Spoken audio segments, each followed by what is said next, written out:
for my third graders. Story 13. Known for courage. Leaping across boulders leading to the lighthouse, Ida pulled her shawl tightly around her. What a busy morning it's going to be, she said aloud. Ida knew that if she didn't clean the prisms of the lighthouse light, it wouldn't be bright enough to help guide sailors entering the harbor.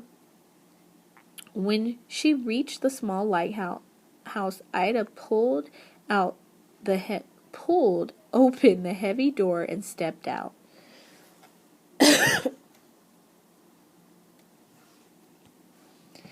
She put out the oil lamp and trimmed the wick before relighting it. She finished the rest of her chores quickly. She wanted to get back home before the big storm blew. In making her way back to her house, Ida heard the cries of gulls and the blast of a horn from a ship at sea.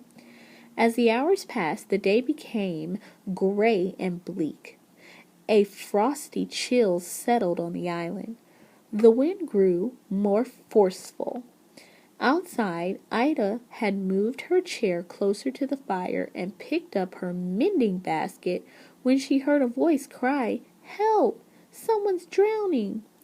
In an instant, Ida leapt from her chair and ran out of the house, calling for her brother to follow. She was moving too quickly to hear her neighbor's plea. "Stop! It's dangerous!" the neighbor shouted, but Ida couldn't hear her voice over the crashing waves.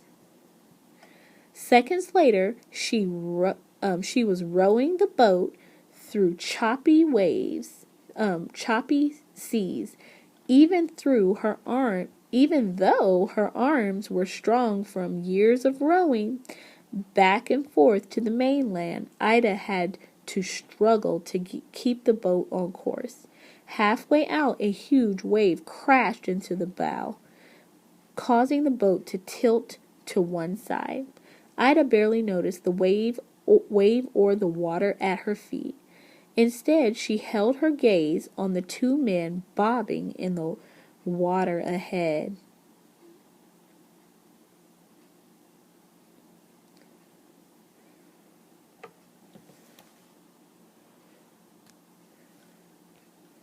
Straining to pull the oars through the water, she slid the boat beside the first man. Ida tried to steady the boat against the slamming waves. Her brother pulled the man aboard. At that moment, she saw the second man disappear beneath the water for a short time. She could tell that his strength was running out.